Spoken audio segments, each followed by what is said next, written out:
course. He's hiding.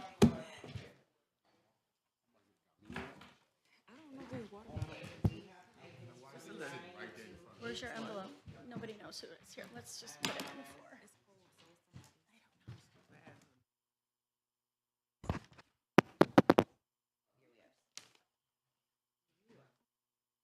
What? All right, we have one live one. Here we go. These are new. Okay, so is Tony coming? Tony, are you coming up?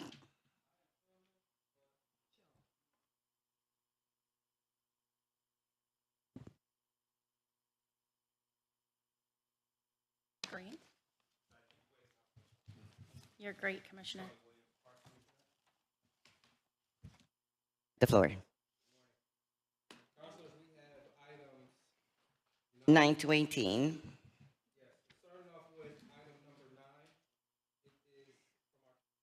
Program. It is, we're requesting $50,000 for the fire barn conference room and improvements. These improvements will be for our esports that we're putting into the fire barn, and in particular, these will be for security upgrades to the fire barn and also to engage with an architect for planning.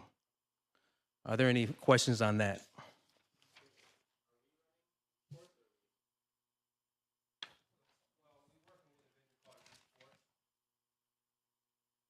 Gaming and the most, so we're correlating with them, but ultimately Parks will be running it with support from Elite Gaming.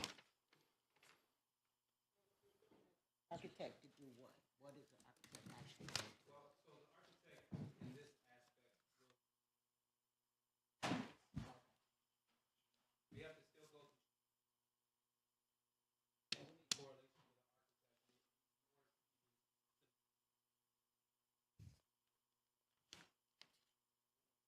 James?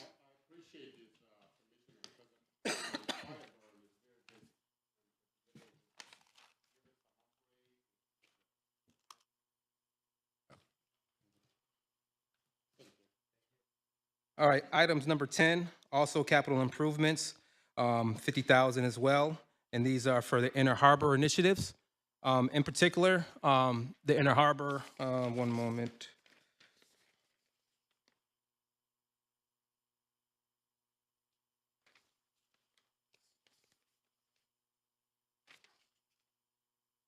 Okay, yes, for the Inner Harbor, these funds will go towards an assessment, a structural assessment of the pedestrian bridge within the Inner Harbor, and also a structural assessment of the amphitheater. We would like to know the,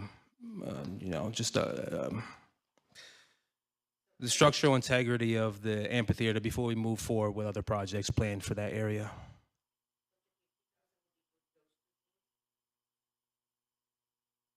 The improvement.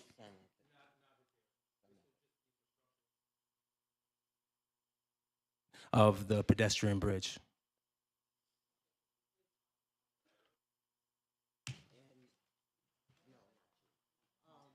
When you talk about the amphitheater, I'm just gonna ask that if you kind of look closely at that big tent, that tent is indestructible. So I'm hoping that we don't do something and then it's gonna fly away a year from now, because that tent done been through a whole lot of storms.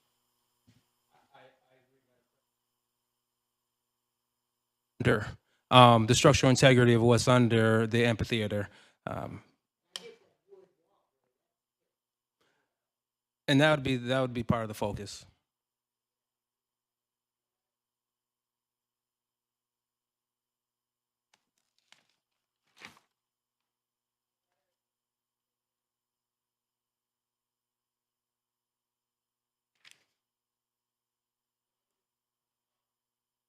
Okay, absolutely. Yeah, amphitheater repairs are on there. Okay, so we can send in an updated later. An outside source, as far as I'm aware, we're going off of one of our contracted service.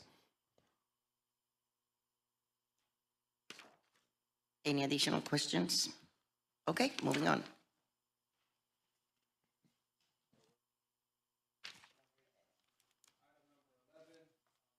as issuance of a sales bond for Parks facility improvement projects not to exceed $230,000.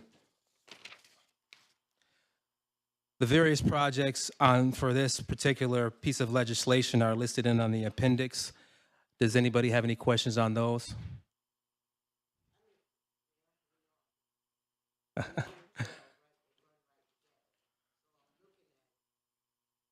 So Travelers Rest, what are we opening up? We're opening that building up to have a Travelers Rest at Kirk?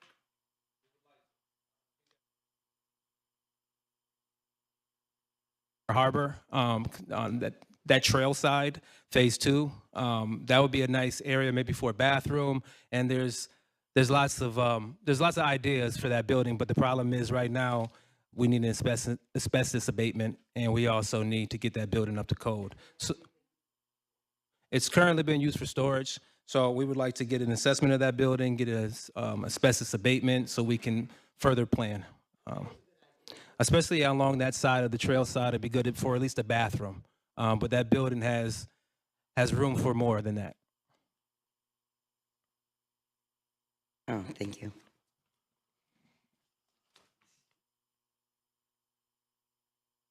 Adam Swat, say the code word.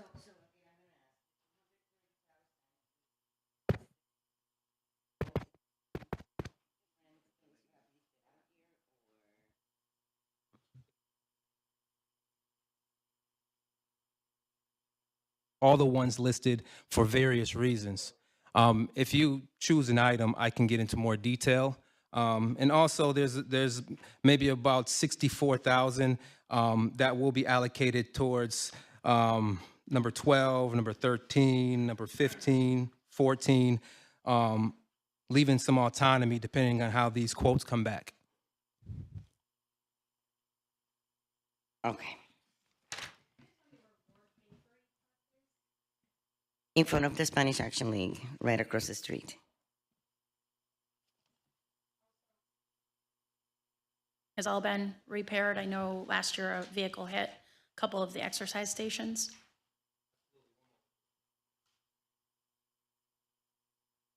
Good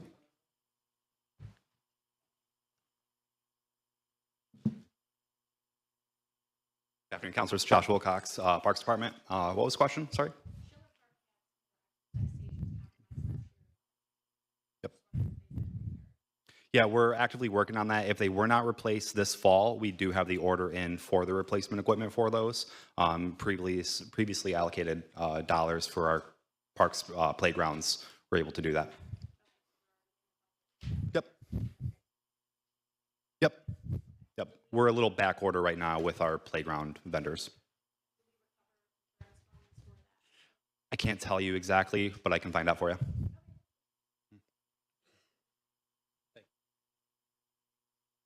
Were there any more questions on this item, councilors?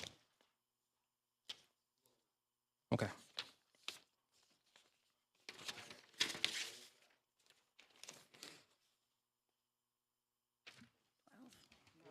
No. 15.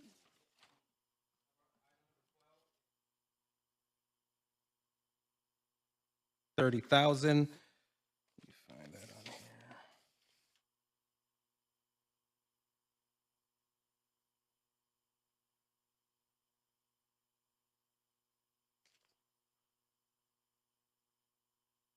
Councilors, the projects are listed in the appendix. Do we have any questions on that?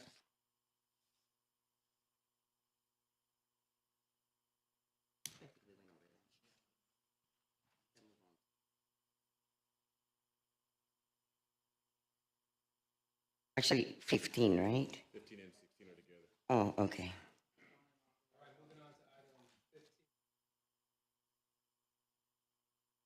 In capital improvements, this is just off of our capital improvement plan. We're just requesting allocation to move forward with some of these projects. Those are also listed on the appendix.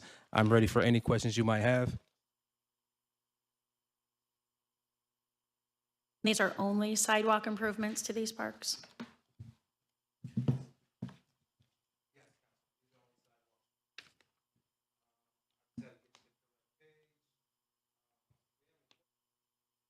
ask, but our first sidewalk that will be next will be Skiddy Park on Tisco Street, and then we would move forward depending on integrity of the sidewalks. Yes. Okay. Any other questions? Okay, moving on. 17.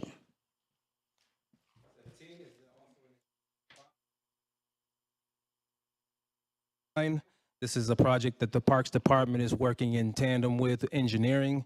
We are requesting $180,000 to complement a grant that we already received. The water service line serves the pool. Currently, the Thornton Park pool is losing water. Replacement of this service line will help with that issue. Do we have any questions on that? Well, we received a grant from DASNY. These are additional funds needed to finish the project.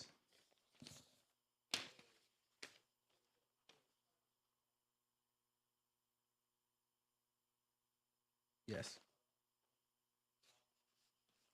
It's not all DASNY. I'll tell you the exact amount. I also have Ian Brown that can speak on that. Is Ian here? Yeah, thanks. My name is Ian Brown. I'm with the engineering department. This, the grant represents $100,000 for this project, and we need an additional 180 to complete the project. We have a engineering estimate of 210,000 altogether to complete the project. If the estimate's 210, then why do we need 280?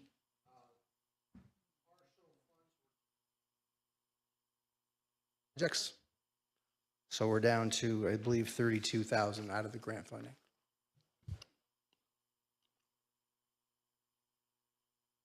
So,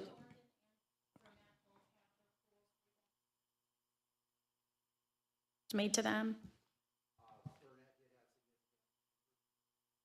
Not Thornton.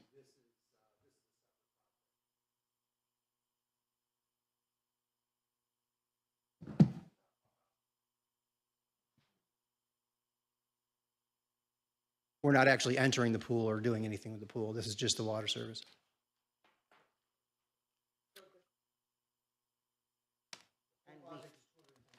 oh, okay, that's the way. Okay. Then DASNY will give you 180 out of that. Capital funds.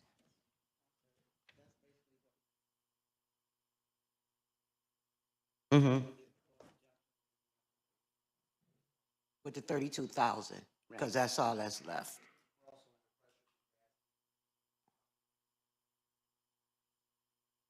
So it's pretty critical timing.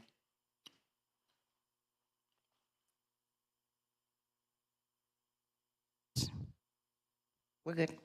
Thank you. Counselor Green. Thank you, Anthony.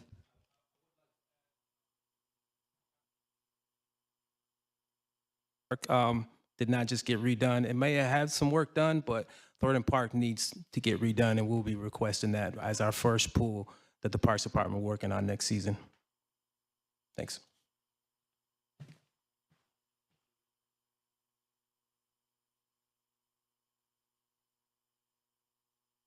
Good afternoon, councilors. Dave Proack from IT.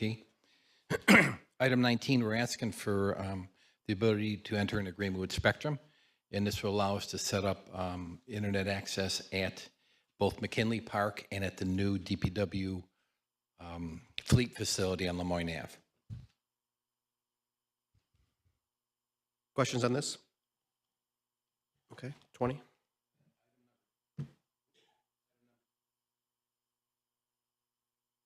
We entered into an agreement earlier this year with Verizon, and we utilized our rights under an agreement from the early 1900s to run fiber in their conduit system, and that's what we use to connect One Park Place.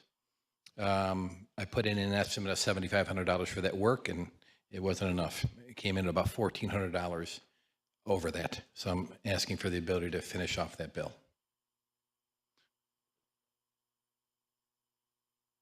Thank you.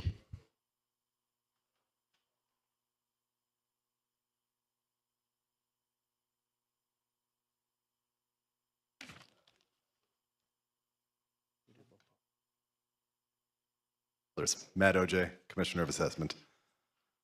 Got item 21, we're requesting authorization to spend $1,100 on an appraisal for a vacant lot located at 127 Fairfield Avenue for disposition purposes. We're going to find out. I mean, certainly north of this, and the ultimate purchase price, this fee would be baked into that. So ultimately, we're not on the hook for this.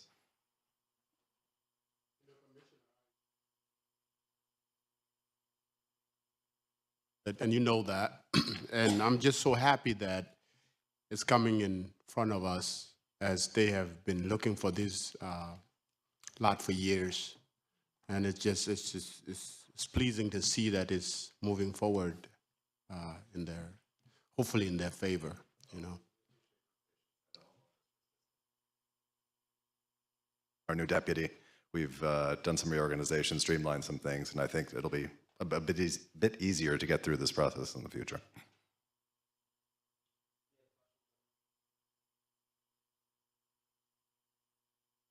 We are requesting permission to authorize a shelter rent agreement for the existing 191 units of public housing at Almas Ulver Towers at 313 East Rainer Avenue.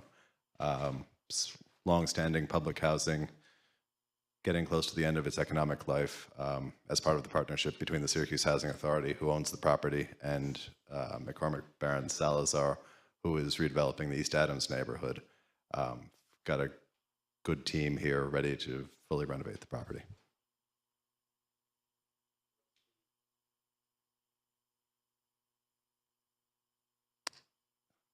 Sarah Walton's here.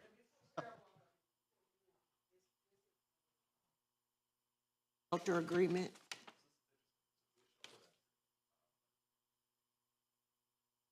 By the Housing Authority. So in this case, the beneficial owner would be the developer. They're partners with SHA, but because they're engaged in a long-term lease agreement with SHA, they would ordinarily be on the hook for taxes. Obviously, this wouldn't be a viable project if they had to pay full tax liability, and this is a quintessential case where shelter rent steps in, presents them with an achievable tax liability year to year, and gets us more revenue than we would with the current model. They just received a grant for facade upgrades.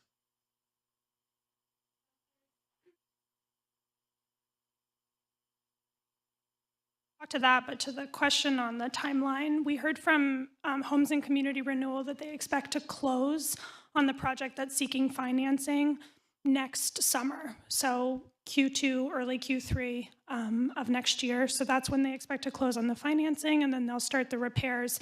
And then yes, Councilor, they expect to do some exterior improvements, new roof, new facade, et cetera, and then improvements to the actual units themselves.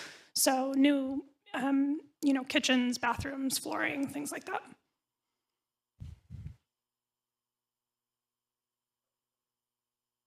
So in essence, we're 191 units of public housings going off the market, basically. No, these are preserved. I don't understand. Same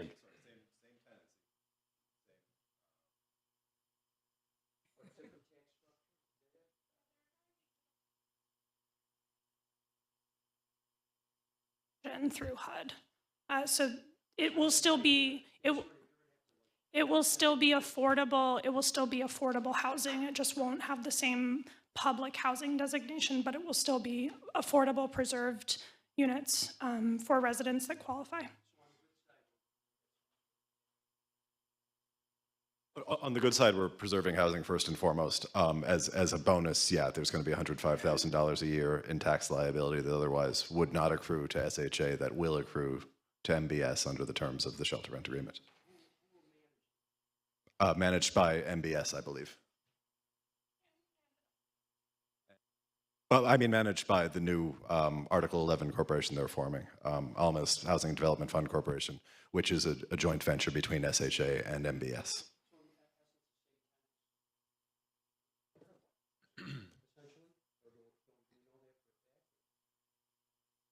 Yeah, it will essentially be the same tenant base. The hope is that all of the internal improvements that will happen within the units, they can not displace anyone by just having them move to some of the vacant units that are in the building, repair the unit, and then have them either move into one of the completed renovated units or not.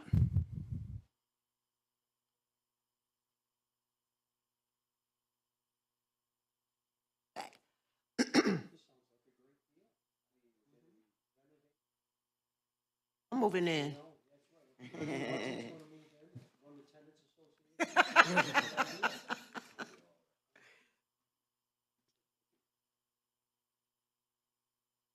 Go to item 23.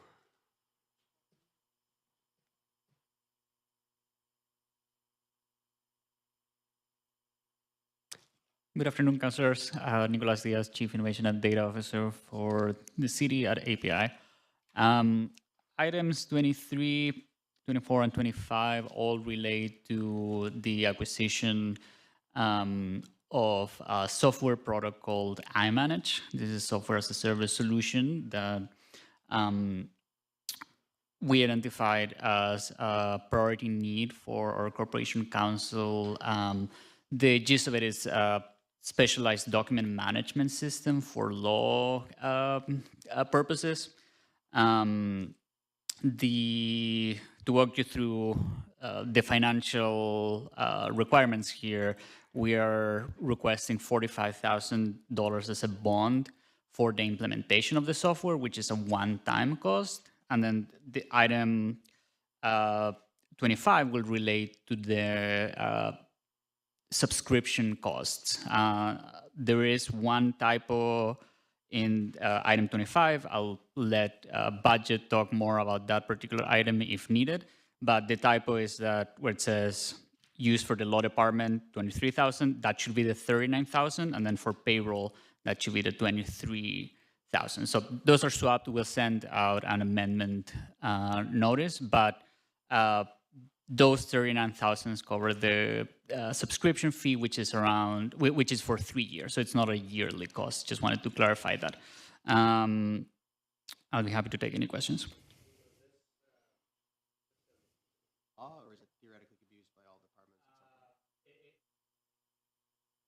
Just keep going.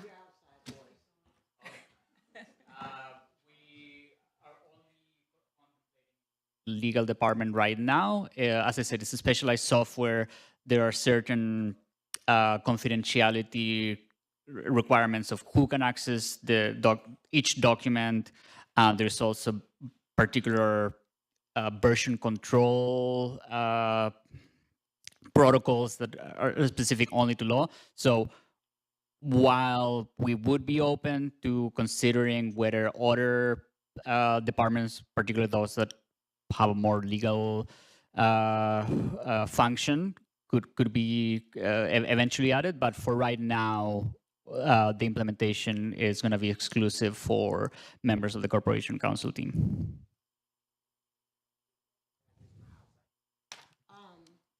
We've been through this on a lot of different levels when you talk about PeopleSoft and BAS and AM, whatever they are. What's going to be, what more is coming behind this?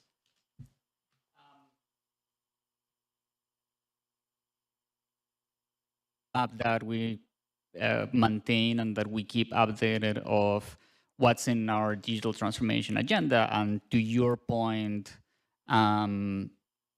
there is a lot going on, right? Like we are working across many different departments, many different projects in API, in the digital services division within API.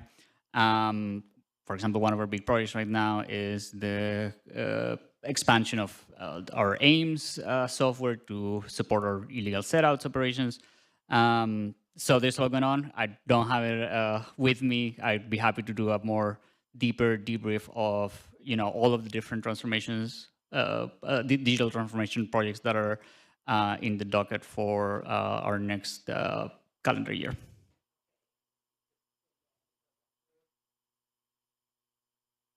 Be that easy when you're talking software.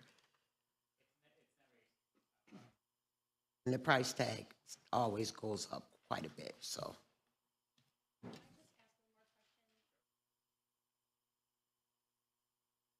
Awarded for the great mapping system that we have for the plows, which is great. But can I ask a question that I asked a while back? The streets that are plowed by the smaller trucks that don't have the tracking devices in them, where are we at with that so that those streets can be plotted on those maps? Okay, great. Hi, Connor Muldoon, Office of Analytics, Performance, and Innovation. That's actually a big challenge. One of the best reasons why the system works so well is that the drivers don't have to interact with it. So they basically set it and forget it, and they drive, they do their routes. It's wonderful. That's for the public map that people are able to see, when was my street plowed. The challenge with the smaller equipment is that that equipment traverses across the city, and it's not always plowing, right? And so we don't want to show false information that when a pickup truck is going across the city to go to a small neighborhood, that it plowed that street, right?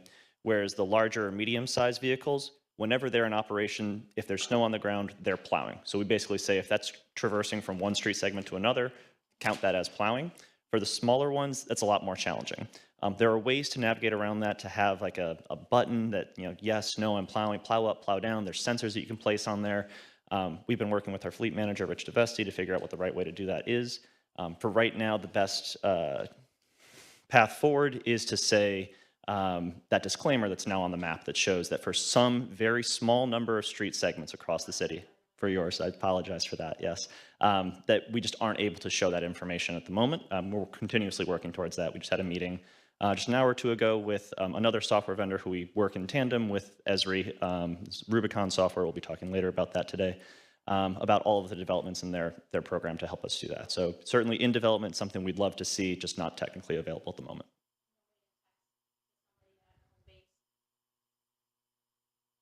Work or no? Okay, thanks. I want to go back to 2 to 25. and my question is, do we have, I would say we have a payroll software somewhere here, right?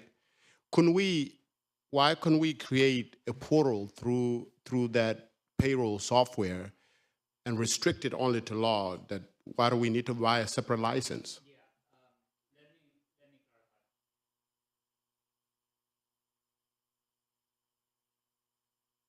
That's not tied to payroll at all. That is software exclusively for document management.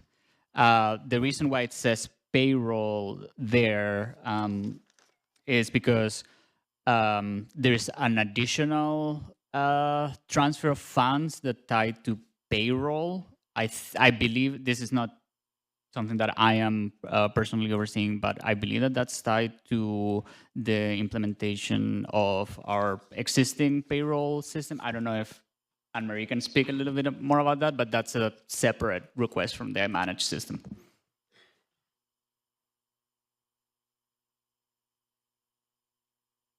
Councilors, first Deputy Commissioner of Finance, Anne-Marie Deegan. The additional funds for payroll are for time clocks that weren't purchased when Kronos was purchased. So it's for 3 clocks at One Park Place, 3 additional clocks at Parks, and 2 to have in case one breaks, we can get up and running really quick.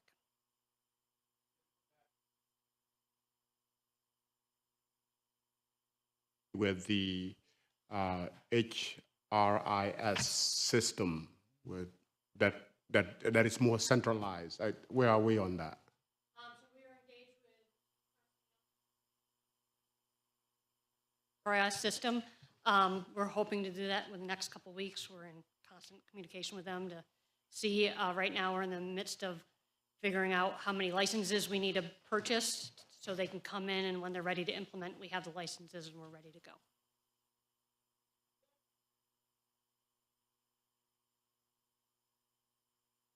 Putting time clocks?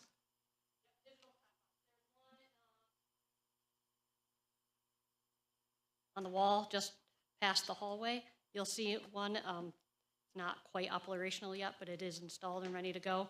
And so those will be, as said, for those other locations that, for whatever reason, weren't purchased back when we purchased the rest of them.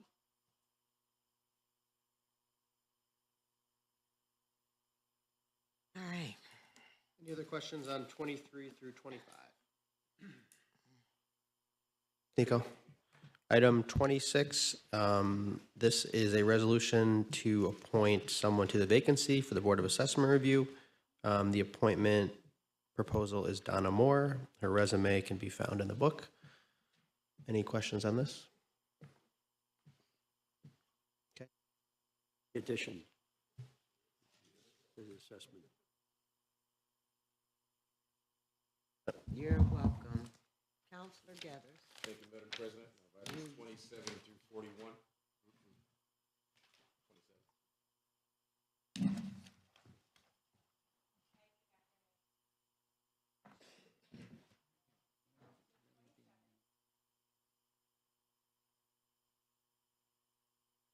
And the tipping fee is going up. It's going up $5 for trash, and it's going up $6 for recycling. Do you have any questions about that one? I love to talk trash. You can, you know.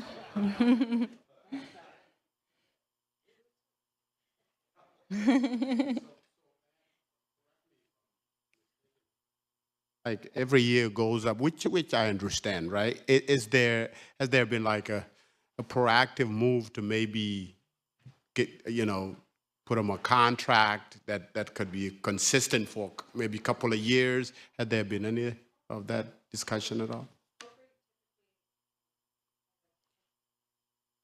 Share with you guys. The price, typically they'll raise it $2, $3, $5, and then it stays the same for 2 to 3 years, and then they'll raise it again.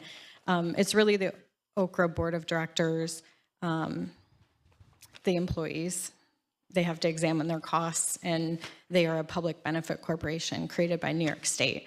So I know there are some city employees who are on the board, so I'm not sure if they can speak to, why there was an increase or anything. Can I, maybe you don't have the exact number off of your head. So we're paying $105 per ton. So how many tons do we actually end up sending out there?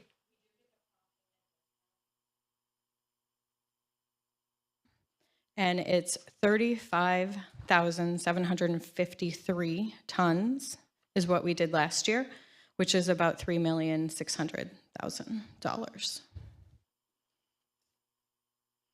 That was our 2022 numbers. No, recycling was about 5,000 tons.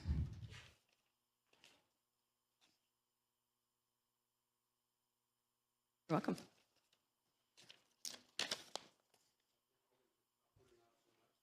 Yeah.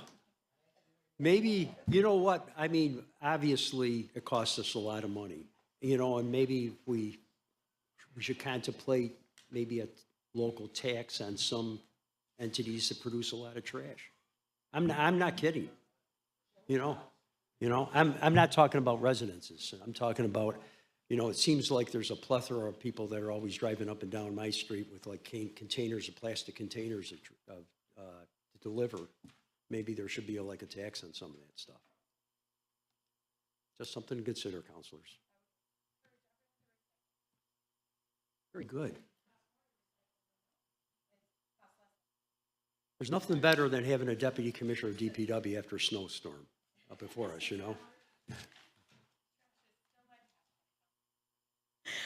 So recycling is $40 a ton, and 101 would be the trash. Any other questions? All right, 28, thank you.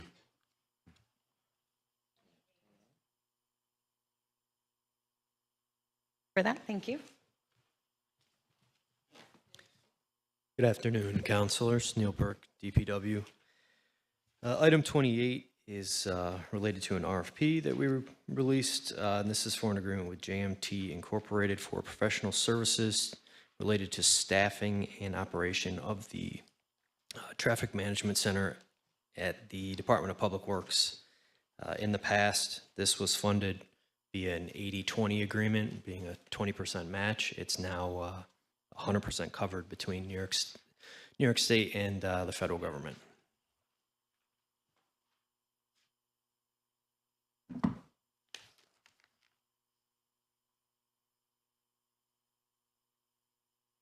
Thank you. 29.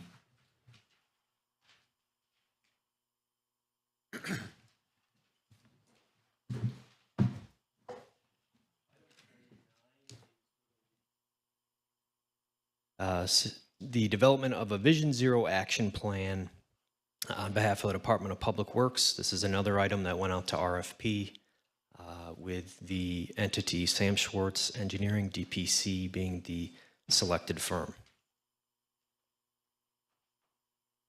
Would you like to, just for the other councilors, give them the explanation of the zero action plan?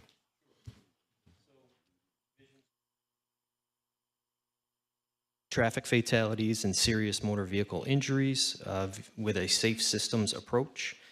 And this firm will be developing an action plan, which includes a lot of public outreach and very specific interventions that we can take to promote pedestrian, cyclists, as well as motorist safety across the city.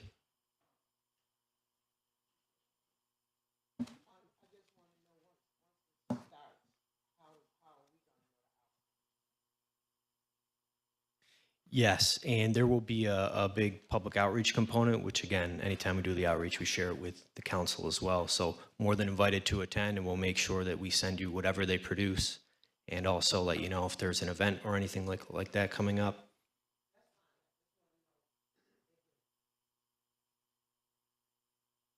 In the accidents that we're talking about. Okay, so we have to implement.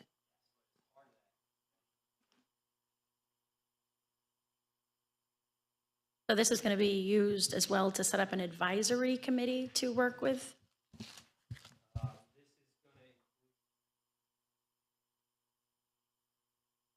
Specifically, we work with entities like SMTC. We'll be working with Central. So some of the key players involved in transportation will be key players in developing this program as well, because they have expertise that we need to incorporate.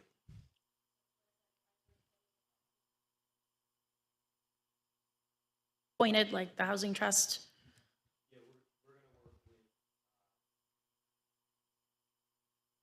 Best practices are, but again, we have already identified a few, like, again, SMTC, Centro, players like that.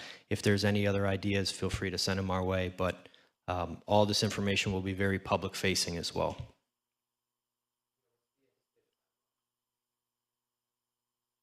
We'd like this delivered in about a year, faster if possible.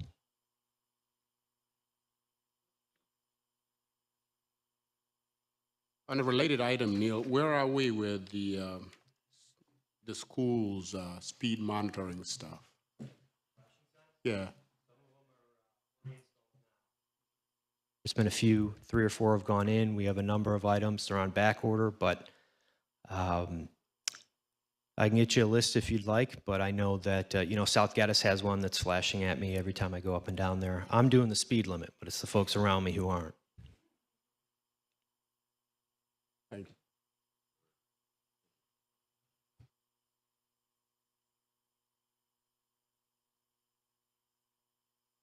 Number 30 is a agreement with Rubicon Global LLC.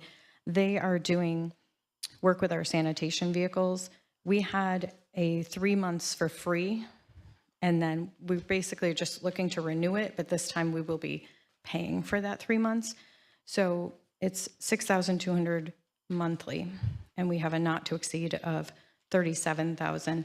And this is for future optimization of the sanitation routes, and it's providing turn-by-turn directions for those that need it, such as we have a lot of new drivers in pretty much every department, but snow and ice, street cleaning, and sanitation, and they might not necessarily know the route. And this helps so that they don't forget a whole street because they didn't know that was on the route. So this helps with complaints, obviously, and providing services to the public. Yep, we're still working out some of the kinks and making improvements daily on how we use it, how it suits us, and future uses.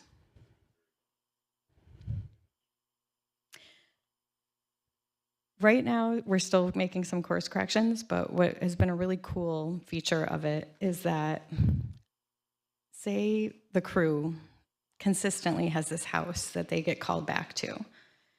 You guys skipped. They called City Line, they say you skipped the trash. They can take a picture right then and there of the trash carts up against the house and that they were not out. They did not skip it. And so then you're able to communicate to the City Line and prove with a picture that we did not skip it. And so that then makes the homeowner more responsible in the future.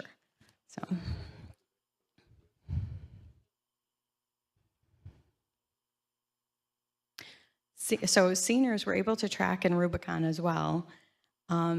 Basically, there's like a dot that tells the house. So if you're a business, there's not going to be a dot next to you, but the house, there's going to be a dot, and it's going to say if this is like a handicap or a disabled stop, or if there was some exception for that account, and that's viewable to the driver.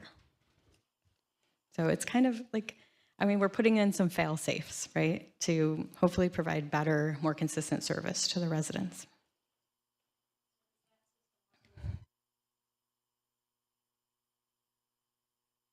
Showing the violations, because that's digital now, right?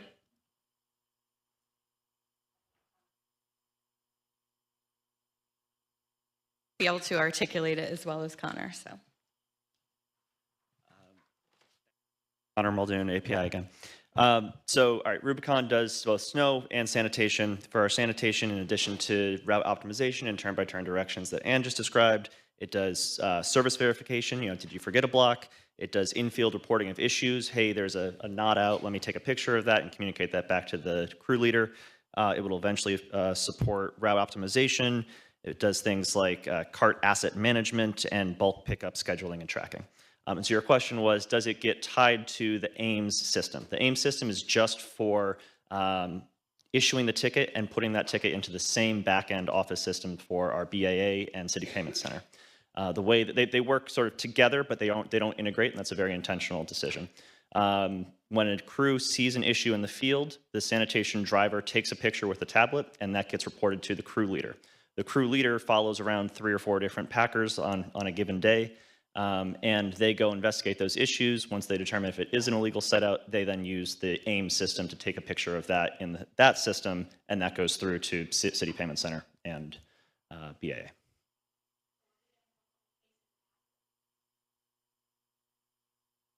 It's something that we could explore, but not currently on the roadmap at this time. We're just focused on making sure that we're providing the service in the field, making sure that's all good and everybody knows what they're supposed to be doing before we communicate that out to the public.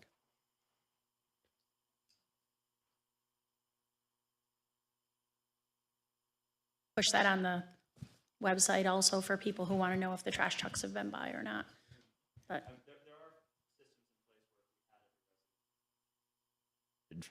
set that up to say, hey, you just got an issue. The problem is we don't have 50,000 email addresses from residents. That's something that we also can explore down the road as well.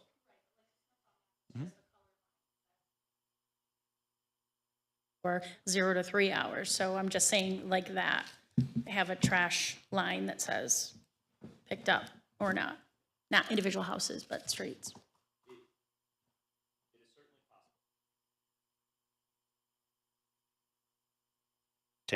Packers, right? There is an automatic vehicle locator, AVL. It's like your GPS unit that tells the cloud where your vehicle is, how fast it's going, its heading, any issues, that kind of deal. That's the system that powers Esri, which is the snowplow map, right? The Samsara AVL is connected to Rubicon. Rubicon is focused on the drivers and the drivers reporting issues to the crew leaders. AIMS is a different issue. Did I say 3 or 4 systems? There's a lot of technology in our plows and in our sanitation packers. Thank you. I would like to, All of these new things that we're trying to implement, I think at some point, I can't speak for the rest of the council, but I would like to know the progress going forward so that we can know that we push forth the right things. thank you. Thanks, Commissioner. Item number, or any other questions, comments, anything? Nope. All right. Item number 31.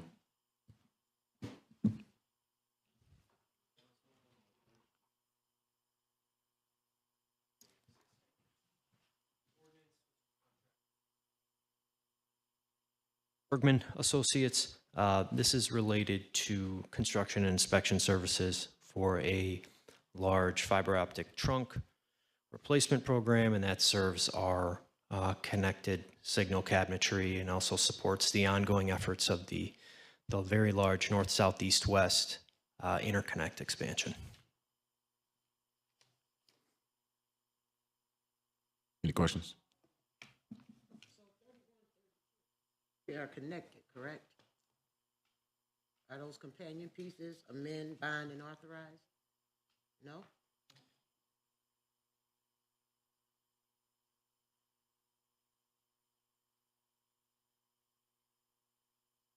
Bill is coming back with that total. Yeah, I think just Quinn says. You all set for 31? All right. Thank you. 32 and 33.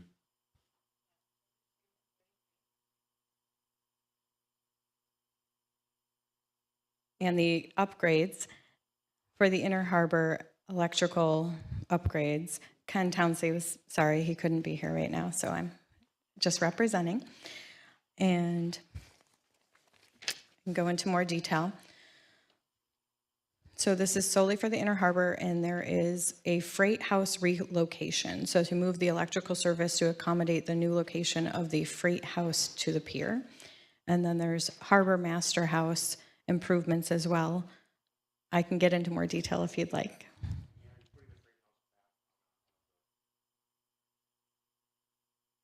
It does say new location of freight house to pier, but I don't have, okay.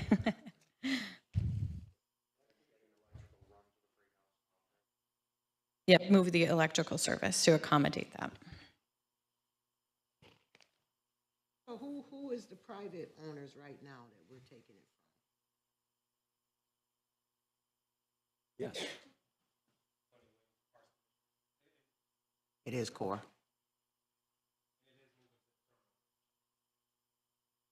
And all that area around there is public access. It's all public property. So.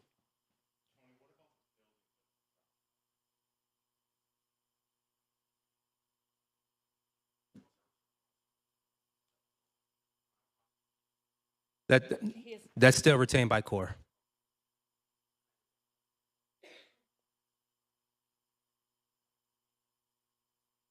Not at this moment.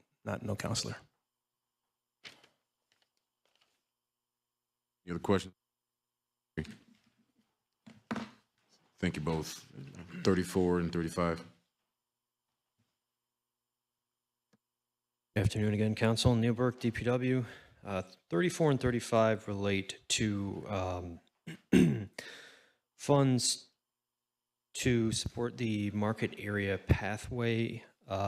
This builds on some significant outreach done between the city and SMTC and a lot of the new American communities on the north side, and what they identified as some of their priorities and safety concerns about getting to and from the market area. We're not making improvements within the market. This is all on city-owned streets, but our goal is to help people get there safely and efficiently.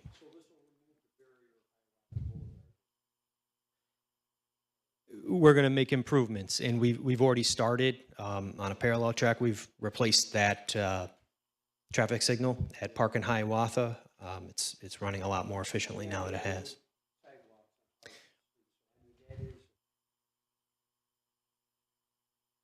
been a real problem because Address issues in and around that area. It's been languishing for quite some time.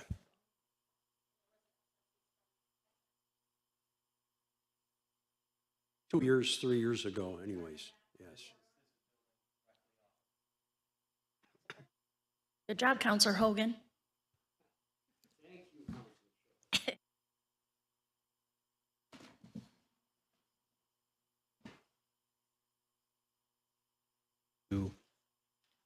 Authorization to issue bonds for the Traffic Management Center Equipment Capital Improvement Program. This is centered around the traffic cameras that we have out in certain parts of the city at busy intersections. Any questions?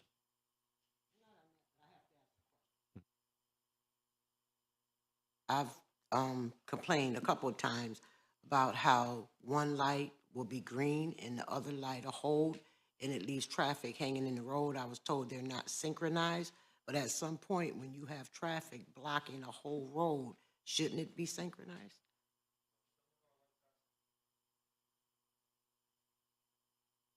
Balancing act. So we have to support movements across all cardinal directions, as well as pedestrians, cyclists, transit, you name it. So it's a balancing act. We work to make improvements as much as we can, but there will be times, AM, PM rush, there may be delays.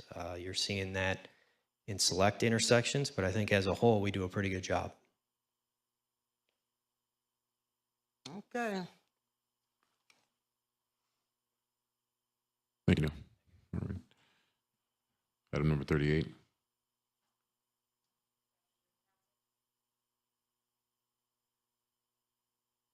In agreement with New York State DOT for the Creek Walk Improvements Project. This is a TAP project where we made improvements, rehabbed the Creek Walk Maintenance Bridge north of Spencer Street, and made some creek walk and improvements along the original creek walk in the Inner Harbor. So we're amending the agreement because the bids came in above budget, and per TAP requirements, if a project comes in above budget, you have to fund it with local money. So the agreement is basically adding the local money that was used from existing authorized capital accounts to fund the remaining balance of the project, which was a total of $162,000 for a total project cost of $1,650,366. Projects that are, projects that are on the tip, we do go back and ask for additional funding if it's available, but these special TAP funds, you cannot do that. That's one of the rules. Any questions? Thank you.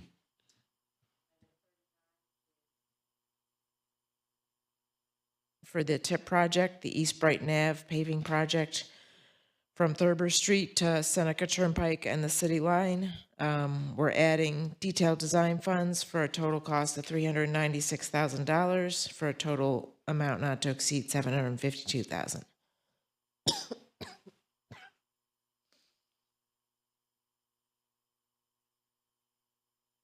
So in terms of scheduling, Mary, with whenever this get to pass the design pace and actually going into construction, I don't know, with the construction of I-81, to 481, and is there a good coordination to make sure that those construction don't happen at the same time? Because it just envisioning it look like disasters, both I-81 going on that side and this on the other side of the Brighton also there's a construction of roads.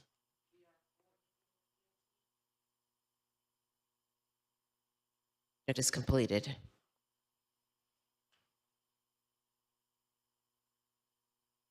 Rick, you got 40 as well?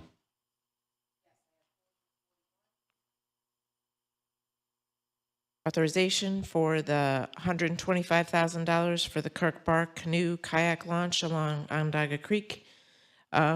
We have some grant funds in the amount of $381,000, but the bids came in above budget. So we're asking for an additional $125,000 of local money in order to be able to construct the project.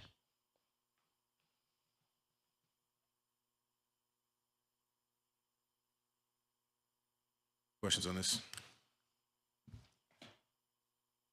Thank you, Madam President Gross. Thank you, President Hudson. I have items 42 and 43. 42 is Jake.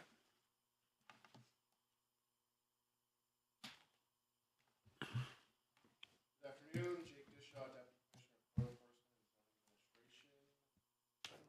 and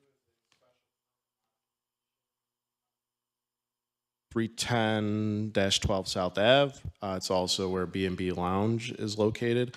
Home headquarters is doing interior and exterior renovations that triggered just a modification to the special permit. It's going to remain a restaurant. Also known as Addo's Tavern in my heyday. It was 310 before it was a B&B. And 43, any other questions at 42? You want to comment there, Councilor Mashuk?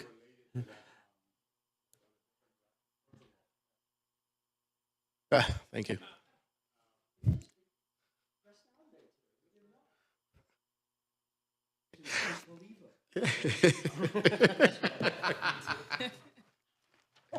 Oh man, yeah.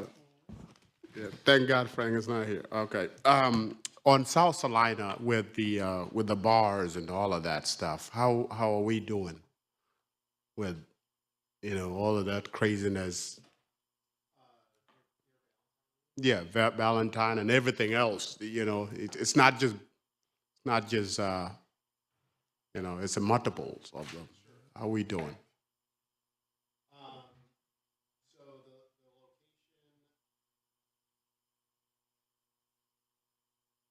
Approval and everything that they needed to open the portion on the right side of that building.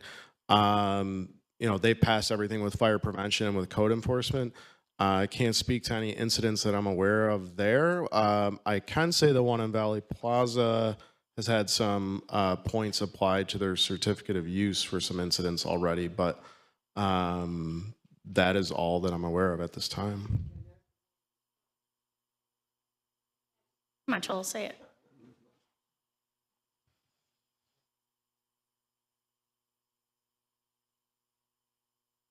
Plaza, immediately after that incident in the parking lot, SPD got with the manager, who is not the owner, his dad is the owner, immediately got with him, met with him, talked to him about his security, about expanding that security, and things that they need to do to ensure. But we are going to continue to monitor the operation and apply any points necessary to it. Yes, sir. This particular location, do they have control over what happens in the parking lot versus what happens inside the building?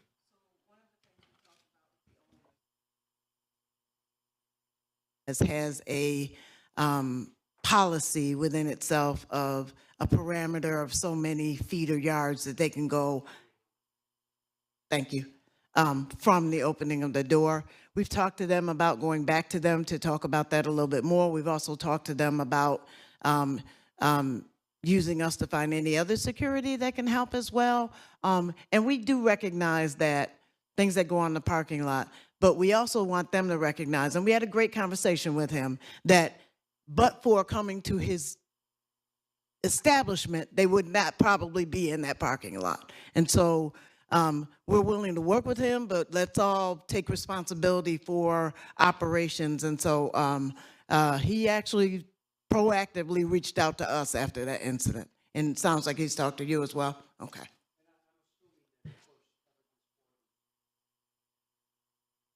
Yes. Yep, that's our practice. That's what we do. We're keeping an eye on it. We want to make sure that we don't have a problem down there. we came before the council before and assured us that there would be no issues down there. So we did not forget. Jake is keeping his eye on it as well as SPD. I hope the best for him, but we're keeping an eye on it.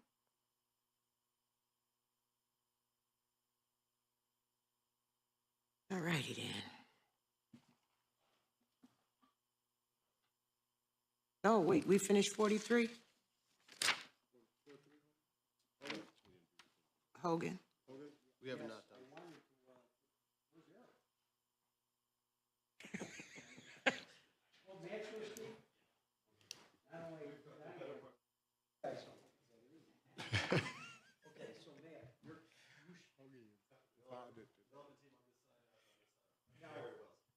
And in this, we're going to have to hold this anyways, a local law, correct? What's that? I always check with you, city clerk. Yeah, yes. So we'll have to table it anyways. So why don't you give us a little overview? Because, and frankly, I'll probably call a meeting because we're going to have to table it anyway, so.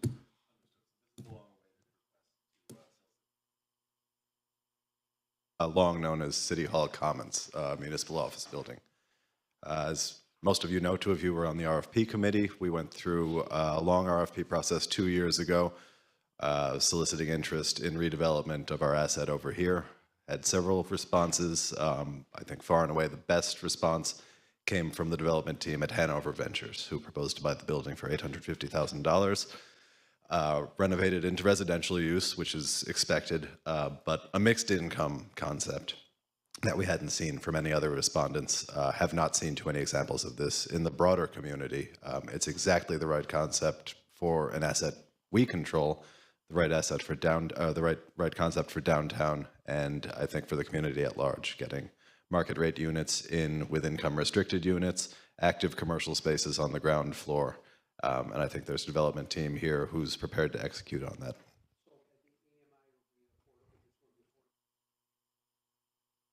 We're not to the level, I think, where we could quantify that, but well, I don't think we're to the spot yet where we could quantify what that would look like.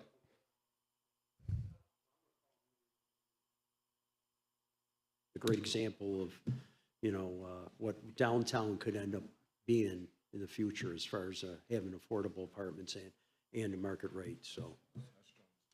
Yeah, so thank you. All righty. Thank you. Councilor Majok. Thank you, Madam President. I have item 44 and 45. You gonna take both of them?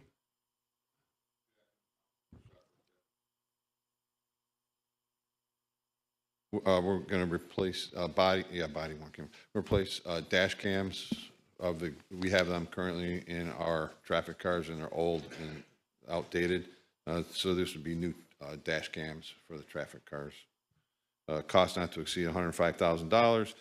It's on contract, and the reason we have to come before council is because we save money by doing a 60-month term.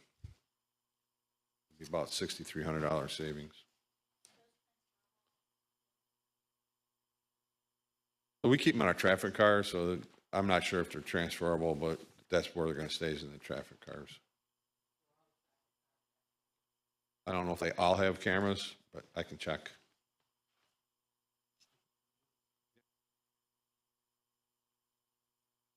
What would you, Chief, would you pursue to have a dash cams on every car or what, every police car, or is that an idea? We got a strategy there or what? So that was part of the mayor's reform package. But it's very expensive, so we haven't gotten there, but that is a goal, to have all cars.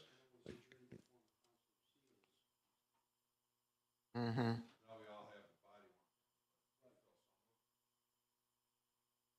Handy for some things as well.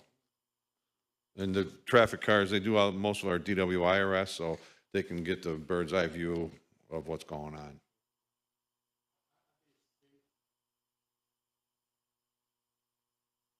Brendan, all of that, is there synchrony where you don't need to turn on individually? Are they all together? So assume that an officer presses siren, somehow it trigger the dash cam. Is that? All those technologies exist. Depends currently. I know the technology exists. I'm not sure what this will have. I don't know. I'll find out. Counselor, the chief,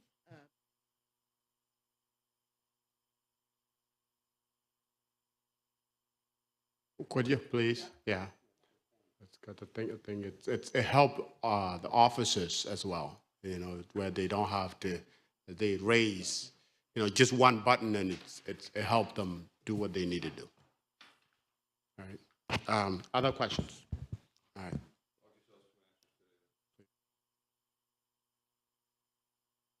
Five is to renew a current memorandum of understanding with the Madison County Sheriff's Office to share special weapons operations team, SWAT team work, and they train together at times too, so that if they do have to work together, they train together as well.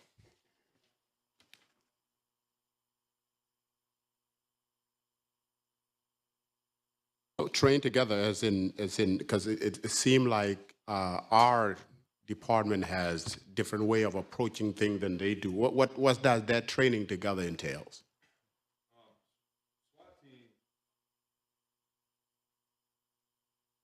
Our SWAT team trains way above the national and state standards, and so the sheriff of Madison County is a retired former Syracuse police officer, and they're going to train to our standards. I think so. What?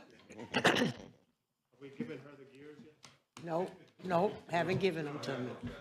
They haven't given them to me. Special delivery. Okay, and while we're on public safety, Deputy Mayor Owens, can I ask you a question? Because I know that we had talked, and we did authorize the Safer Streets. Have those programs started up and running?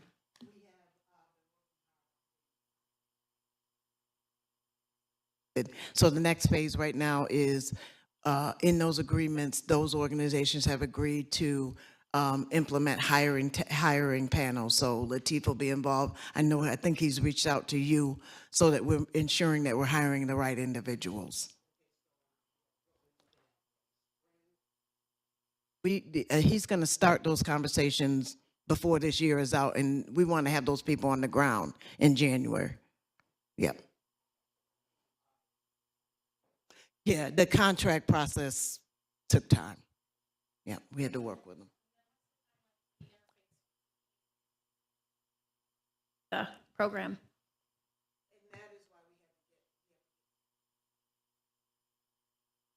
Line, they go out first, and then they're referred to the case managers, who is Salvation Army and Good Life. So they're the first people to get out. So we need to get them on board. The contract phase took a little longer. Some of them are new to the city contract process. But I was a participant in the program. How long does it take to go through the whole program? To go through the whole program, it is the year of the program. Okay, so that will start as soon as boots are on the ground. Okay. Okay, got it. Go ahead, Counselor. We will have a deeper dive into all of that. yep, Wednesday. Yep. And Wednesday will get into the DOJ, and we'll talk to you about how the synchronization of the two. Yep. Counselor. I'm good. All right, thank you, Madam President. I have items 46 and 47.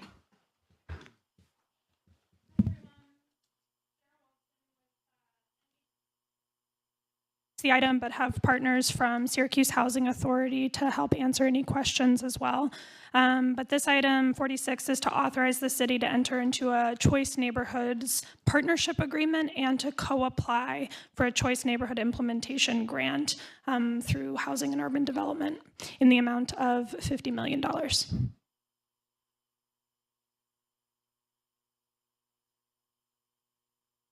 said you were going to introduce him, but he doesn't really need an introduction, but.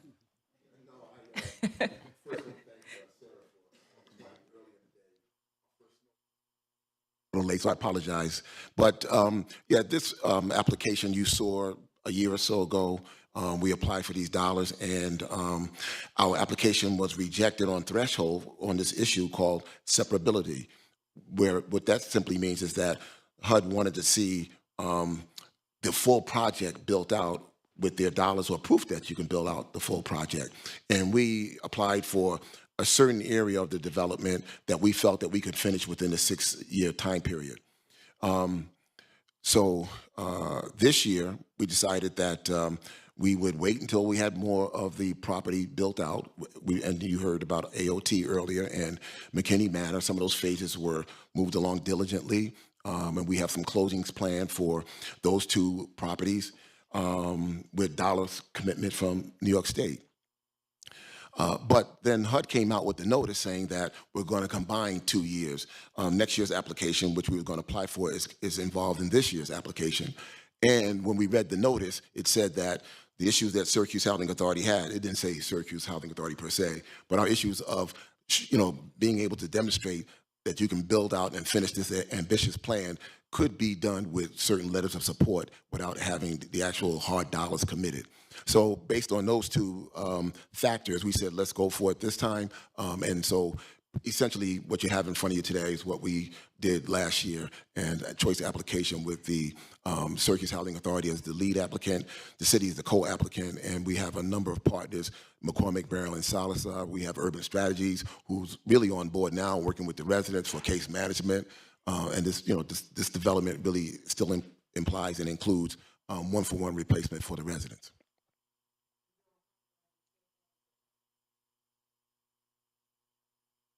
I think those kind of work hand in hand, right? Yes.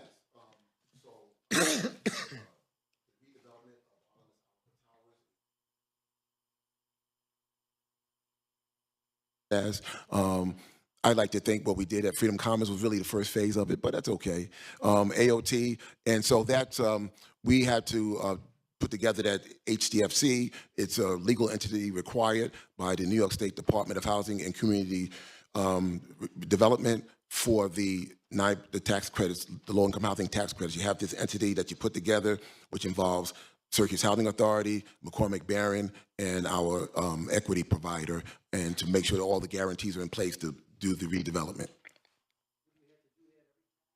Yes, we'll have another entity for each phase. Well, we will do it for the McKinney Manor phase, but probably subsequent phases will be able to use the same entity. It is, and it's required by HCR with these entities. Once these properties are built out, you're having all of these sub-entities that you have to deal with all the time, and new bylaws and updates, and and the management of those properties. So it's going to be quite the undertaking.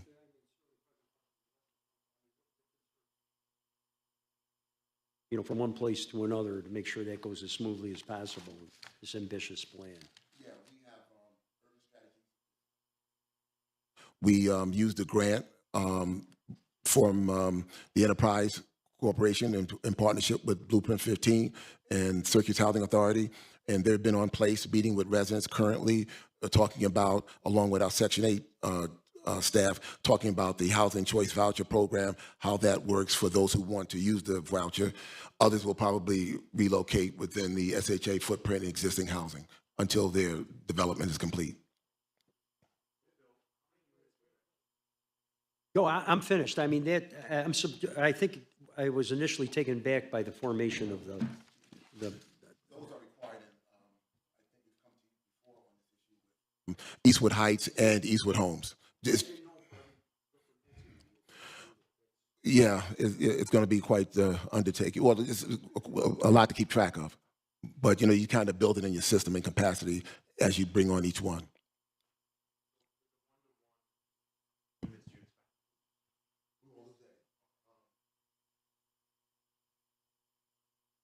Units will be replaced. The 1-for-1 replacement, where the existing residents live currently today, will be replaced, and then we will have an additional, I think, 140 units of market rate and affordable through the tax credit program. So there's going to be a greater density, but it's this project goes also towards dedensifying poverty, and that big that important public initiative there. It's going to be really, along with all the work that's being done with Blueprint 15 and the Children's Rising Center, there's going to be a great deal of amenities for families in this community as well. And that's what this grant also pays for, activities and job training and educational planning and financing for residents to take advantage of all that's being offered. It'll all be combined. Yes. So, yeah, these are. Yeah, and we think we'll have the financing in place because we put out an RFP for the financing, and many of the equity providers, some of the local ones, Key Bank and others, have showed an interest, as well as some of the financial people who've done these projects before in Pittsburgh and St. Louis and Tampa and on and on.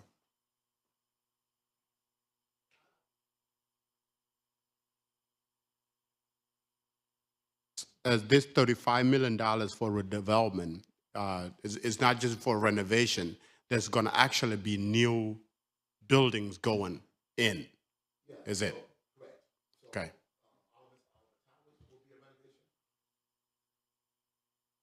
Okay.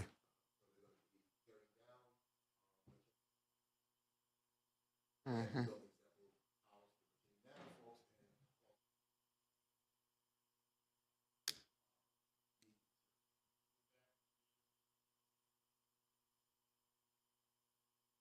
On space, or is that just going to be strictly in the premises of the SHA in terms of expanding into maybe neighborhood, acquiring other spaces and building more out rather than internally? Yeah, we're working closely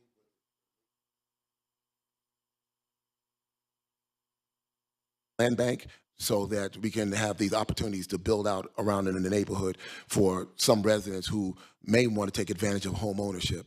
And this will be their opportunity to do so as well. That's correct, yeah. No, there won't be a PLA on this one, but we'll be working with the,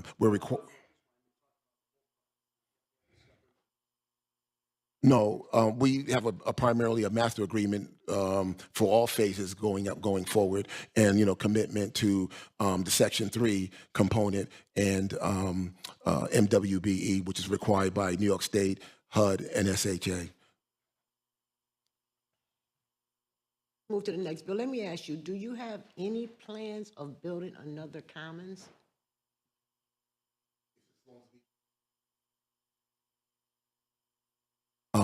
Housing Authority has done that in the past. With Freedom Commons, we did that because we had the land and we partnered with the Center for Community Alternatives. When we did the homes of Syracuse, we built those homes, 50 homes on the south side in a 2-year period of time. And just, by way of that, those homes are designed to purchase at the end of the taxpayer 15-year compliance period. Those houses have been up 10 years now, so we're getting close to, and a lot of expression of those residents buying those homes, so that's a good thing. But with the homes in Syracuse, those 50 homes, we put about 11 of those houses on land that the SHA owned that was right across the street from Dr. King School in Central Village. The other, another 25 that we got the land from the city of Syracuse when Matt Driscoll was the mayor, Stephanie Minor. And we built another 10 over there right behind the Southwest Center. There's another 11 built by Centro. That was a scattered site development that the city owned, SHA managed. They mothballed those properties where they were building the sewer treatment down there. And then when we wanted to bring those units back online, there wasn't enough money. So I was able to get that land, a developer, and we was able to build those homes on it as well. It's a long way of saying that, yes, if there's vacant land in the city that's given to the Housing Authority, yeah, we would be happy to do. What Freedom Commons addresses. So, I mean, for me, I'd like to see more of our resources being put into things like that, because then we're going to be able to have capacity not to just house everybody else, we can house the folks that's the most vulnerable.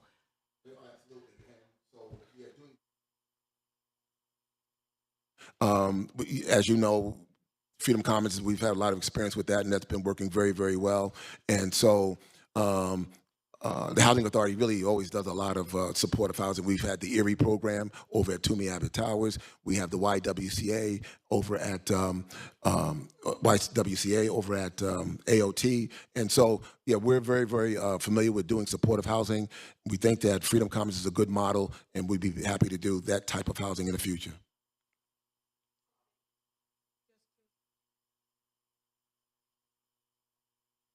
We routinely get agencies that come to us around supportive housing, Helio Health, even the project that did some community outreach late summer with Bishop Jones's church over on the Cortland area there. So we get those proposals quite a bit, and Bill's project was an example, but multiple agencies approach us about them. We're diligent, and even with Freedom Commons, it was wonderful because it could be close to where Bill's administrative office is. But we're really diligent about where these properties and where the supportive housing and what is the management, and the Freedom Commons is a great example because the services, that partnership are right there in the building.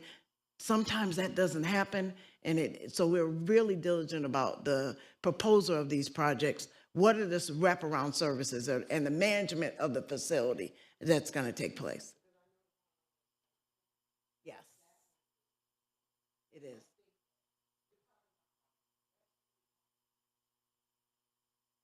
Have all of these vulnerabilities, they need housing too. So I need us to start thinking about how do we strategically, and I know you said you're looking at it, but I mean, I'm ready to pedal to the metal because we got to get these people housed.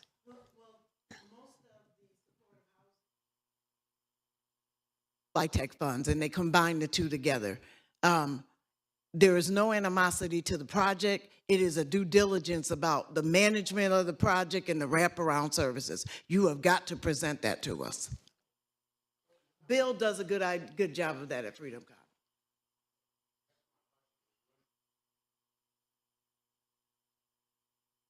I'd be happy to come back at the beginning of the year and give you an update. Okay, and I think Councilor Pagano had a problem.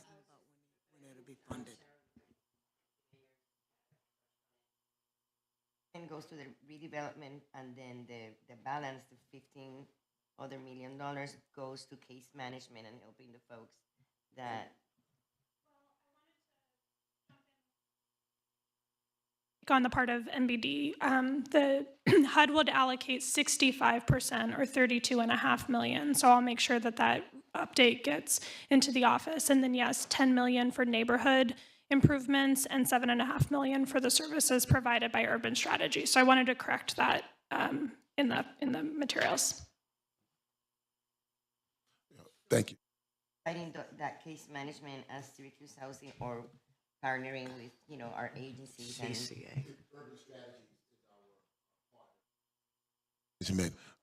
for the residents. And naturally, they will be using services, even just the services of neighborhood and business development, who's been putting together this rental registry and identifying landlords for our residents to go to. So they will be working with all of our social agency partners and government to make sure that the residents get housed in great, good housing. So I want to make sure I answered your question. Okay, just the question about, in terms of, we're looking to, as far as AOT is concerned, we're looking to have a closing sometime in January, and once the funding is in place, that's when all the redevelopment will happen there. For McKinney Manor, we're probably looking at this point, we're looking at December, but if we get the choice grant, I have to come back to you and report with maybe a new timetable.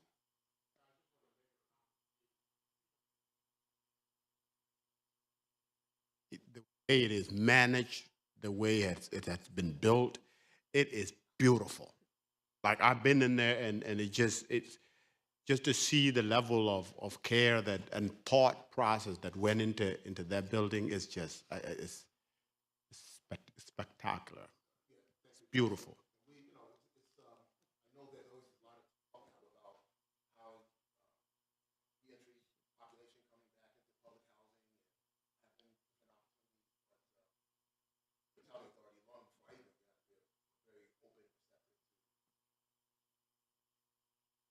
who may have had criminal histories. And so it's just a tradition we've been carrying on.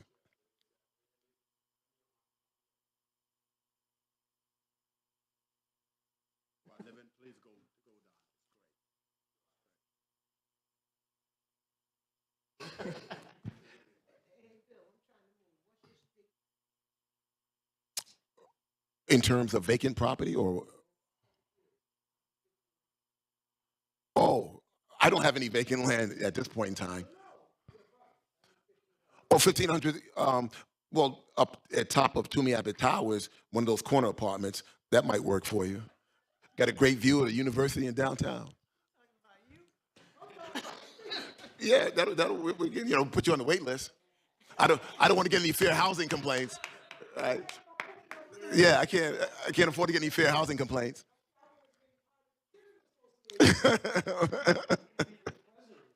Right. All right.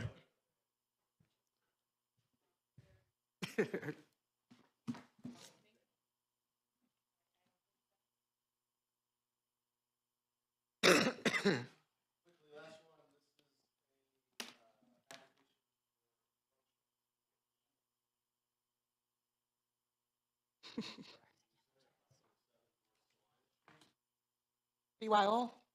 Is it the CYO?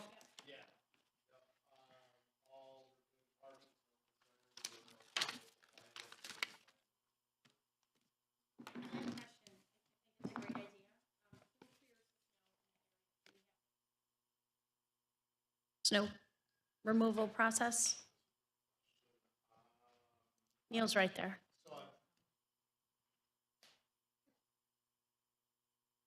DPW, yes, that area is on our sidewalk snow clearing routes. We also made sure that the applicant had a maintenance plan related to these planters as well, because what we offer is supplemental, so the property owner still has to get out there and shovel and salt. So we made sure they know that, and they're on board with it.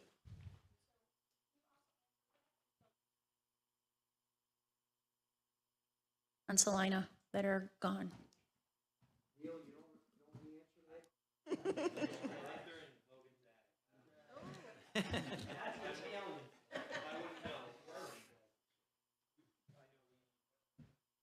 Typically don't maintain items such as those, but if someone has more.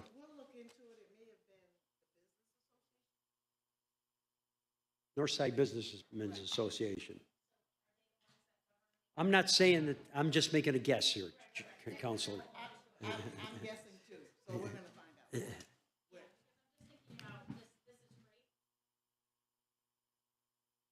Businesses adjacent to this spot that I think could really use some beautification, especially given the levels of crime that are going on down there. So maybe we could encourage as the city to try to improve that whole corridor. And I don't know if it's bringing back the Little Italy flags or something else, but rather than just have it be.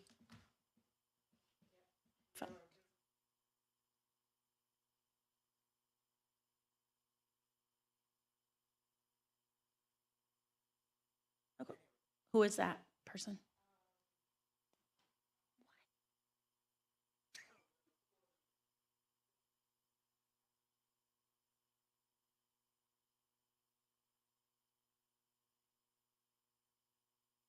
Okay, got it. Great, I will ask her. No,